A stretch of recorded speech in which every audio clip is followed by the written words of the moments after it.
YCP కార్యకర్తలను, నాయకులను అక్రమంగా అరెస్టు చేస్తూ ఉండడం మీద, అర్ధరాత్రులు వెళ్ళి అరెస్టు చేస్తూ ఉండడం మీద, ఎక్కడే కూడా ఒక సిస్టమాటిక్ ప్రొసీజర్ ఫాలో కాకపోవడం మీద, అసలు అప్లికేబుల్ కాని సెక్షన్లు పెడుతూ ఉండడం మీద, పోలీసులు అలా ప్రవర్తిస్తూ ఉన్నా కూడా కనీసం ఆ సెక్షన్లు అప్లికేబుల్ అవుతాయా కాదా అని చూడకుండా రిమాండ్ విధిస్తున్నటువంటి మెజిస్ట్రేట్ల మీద కొన్ని పదుల సార్లు ఆంధ్రప్రదేశ్ హైకోర్టు ఆగ్రహం వ్యక్తం చేసింది, విస్మయం వ్యక్తం చేసింది, ఆశ్చర్యం వ్యక్తం చేసింది,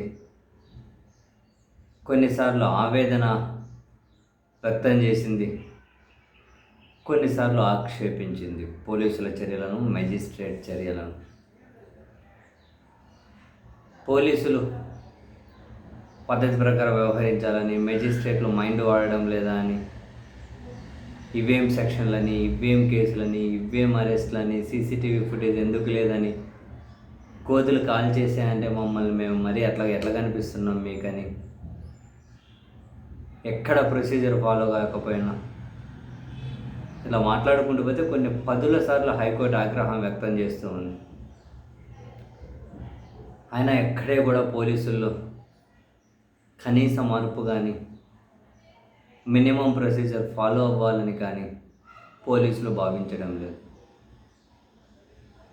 కానీ ప్రజలను గమనిస్తూ ఉంటే, నెట్టింట కొందరు అభిప్రాయాలు గమనిస్తూ ఉంటే, హైకోర్టు ఇలా ఆగ్రహాన్ని, విస్మయాన్ని వ్యక్తం చేయడం తప్ప చేయగలిగింది ఏమీ లేదా?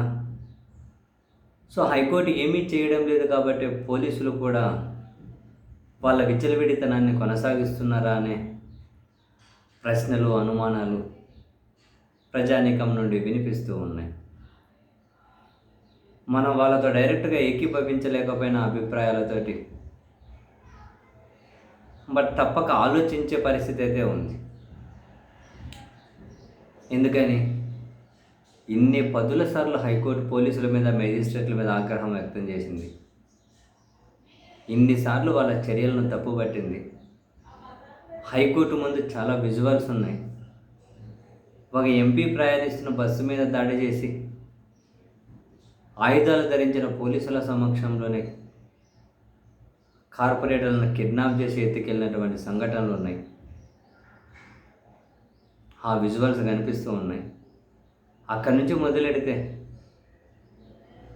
పదుల సంఖ్యలో వెళ్ళి ఇళ్లలో జొరబడి దాడులు చేస్తూనే ఉన్నాయి. పోలీసులు అక్కడే ఉంటూ ఉన్నారు, ఎవరిని పట్టుకున్నది లేదు.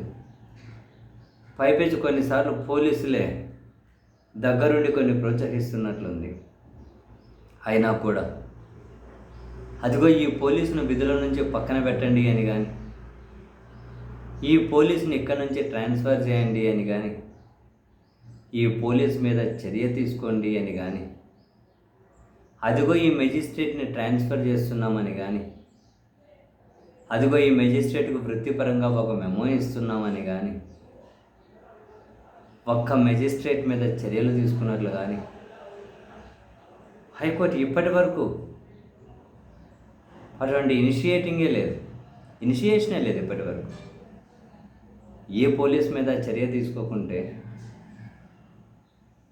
ఏ మెజిస్ట్రేట్ మీద చర్య తీసుకోకుంటే హైకోర్టు ఇన్ని మాటల వల్ల, ఇన్ని పదుల సార్లు ఆగ్రహం వ్యక్తం చేయడం వల్ల, ఆక్షేపించడం వల్ల, విస్మయం వ్యక్తం చేయడం వల్ల, ఆవేదన చెందడం వల్ల ప్రయోజనం ఏంటి? యువ టీవీ అమీరు ఆగ్రహం వ్యక్తం చేస్తుండు, ఆవేదన చెందుతుండు, ఆక్షేపిస్తూ ఉన్నాడు, బాధపడుతూ ఉన్నాడు. యువ టీవీ అమీర్ అదే పని చేస్తుంది, అధికారం ఉన్న హైకోర్టు జడ్జిలు అదే పని చేస్తున్నారు.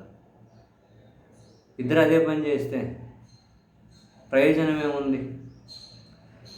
10 మంది బాధను యువ టీవీ అమీర్ క్యారీ చేయగలుగుతున్నాడు, 10 మంది బాధను హైకోర్టు జడ్జిలు తీర్చగలగాలి కదా. అలా లేకుండా ఆగ్రహం, ఆవేశం రోజు ఇవి చూసి చివరికి అవి కూడా మరుగున పడిపోతాయి, పట్టించుకోవాల్సిన అవసరం లేకుండా. ఎందుకంటే రిజల్ట్ లేనప్పుడు ఏం ప్రయోజనం?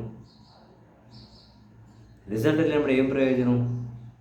హైకోర్టు కనీసం సరే వాళ్ళు డైరెక్ట్గా యాక్షన్ దిగలేకపోయినా కొన్ని ఆదేశాలు ఇచ్చి స్ట్రిక్ట్గా అమలు చేయండి అని చెప్పి ఆదేశాలు అయితే అంటే కొన్ని ఆర్డర్స్ అయితే ఇవ్వగలుగుతారు కదా. మరి ఆ పని ఎందుకు హైకోర్టు వాళ్ళు చేయడం లేదు అన్నది సామాన్య ప్రజానికం ప్రశ్న. అతి త్వరలో అయినా ఆ ప్రశ్నలకు హైకోర్టు నుంచి సమాధానం దొరుకుతుందని చెప్పి ఆశిద్దాం.